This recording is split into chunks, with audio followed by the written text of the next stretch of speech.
तो हेलो दोस्तों, क्या हाल है आपका। उम्मीद है अच्छा ही होगा। तो यार, आज की वीडियो में हम बात करने वाले हैं भाई UFC 318 के बारे में। और ये थोड़ी सी इमोशनल भी होने वाली है। UFC मैं नहीं, ये UFC का इवेंट है। बिकॉज हमारे जो डायमंड है डस्टिन पोरियर, ठीक है, वो उनका last fight, last dance diamond का हमें देखने को मिलेगा मैक्स होलोवे के साथ। और आई नो कि यार Poirier will grab this chance, और ये पोरियर का चांस है, उनका मौका है। और मुझे लगता भी है कि भाई सीधी सी बात है, पोरियर इस फाइट को जीत जाएंगे। Because he is fighting at 155 for so many years, और he got so much experience.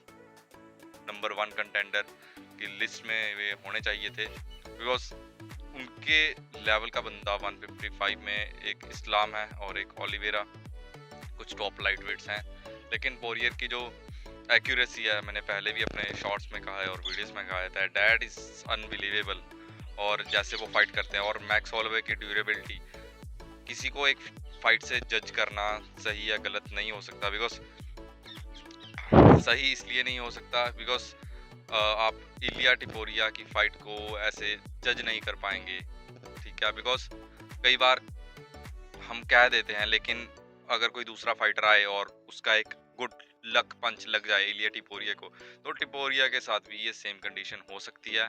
और मैक्स होलोवे के साथ भी ऐसे ही हुआ था। लेकिन हम उनको उनकी वो वाली फाइट से, उनके इतने बड़े एक्सपीरियंस से जज नहीं करेंगे।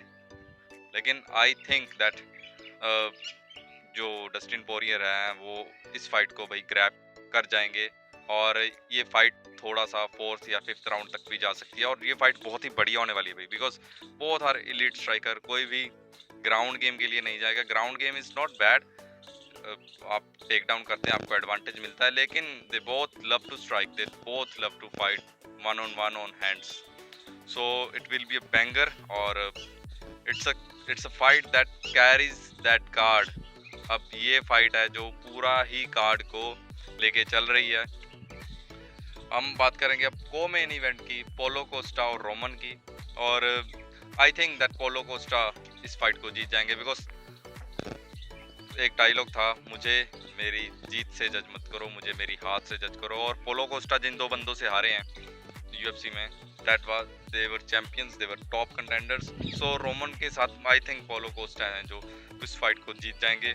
और कोई ज़्यादा बड़ी बात है नहीं पोलो कोस्टा के लिए, because he is a big middle wait के हिसाब से वो बहुत ही बड़ा साइज रखते हैं। और एड्रेसानिया के फाइट के पहले वो बहुत बड़ी हाइप थी भाई उनकी, और थे भी यार। He is good. सो एड्रेसानिया ने उनकी सारी हाइप को ख़त्म तो किया, लेकिन he is a still good fighter. और मुझे पता है शॉप करते हैं, लेकिन he will present that in the UFC, और वो अपनी फाइट को परफॉर्म करेंगे और जीत जाएंगे। और move on to the next thing. और ये चीज़ इतनी बड़ी तो है नहीं, लेकिन मैग्रेगर हैं जो, वो मतलब अनबिलीवेबल भाई। अब और क्या चीज़ें देखने को बाकी रह गई हैं। एक दबंग फिल्म का डायलॉग है, इससे भी कोई नीच ख्याल हो तो वो भी कर देना, अब मुझे शौक नहीं लगेगा, ठीक है ना।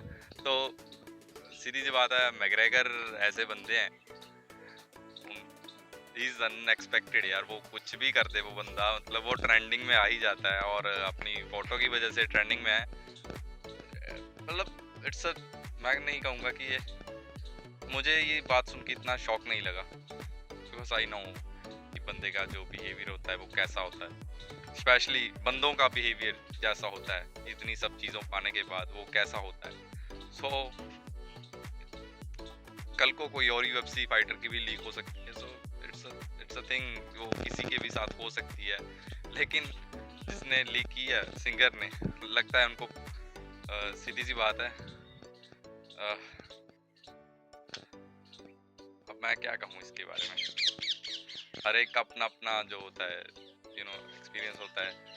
सो आई थिंक दैट मैग्रेगर जो है वो मैग्रेगर ही रहेंगे भाई, वो ऐसे ही करते रहेंगे। और हमें ये चीज़ें देख के कोई शौक नहीं होना चाहिए। डंबल चाहे 2 किलो का बांधा हो, चाहे 5 का, लेकिन वो मैग्रेगर है भाई। वो बंदा बड़ा क्रेजी है। वो चाहे नशे में हो, चाहे जिस मर्जी हालात में, वो ट्रेंडिंग में रहता है। उसकी पर्सनैलिटी ऐसी है कि वो ज़माने को ऐसे दिखता है कि he is a crazy guy. अब जैसे जैसे टाइम निकलता जाएगा, हमने खुद नहीं पता मैकग्रेगर की कौन कौन सी चीज़ें आती रहेंगी और कितने कितने वेट के साथ आती रहेंगी। तो इट्स अ थिंग दैट इसके ऊपर बात करना ज़्यादा भी अच्छा नहीं होगा। So move on to the next thing.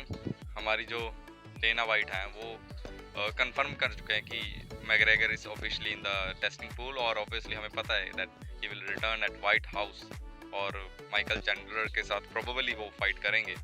So it's gonna be amazing thing. और आई थिंक लीक के बाद ही वो पूल के अंदर आए हैं। जब उनका लीक आया था उसके बाद वो पूल के अंदर आए। मैंने इंस्टाग्राम खोला और मैंने देखा भाई मैकग्रेगर की एक फ़ोटो बहुत ही ज़्यादा वायरल हो रही है, लेकिन वो फ़ोटो पूरी नहीं है। लेकिन पूरी फ़ोटो कोई देख भी नहीं सकता। पूरी फ़ोटो है ऐसी। So that's all for today. अब इस बात को सम अप करके अब नेक्स्ट वीडियो आएगी UFC 318 के बाद, और हम रिव्यू करेंगे बाकी चीज़ों को, मैकग्रेगर वाली चीज़ों को थोड़ा सा साइड में रख के। Thank you.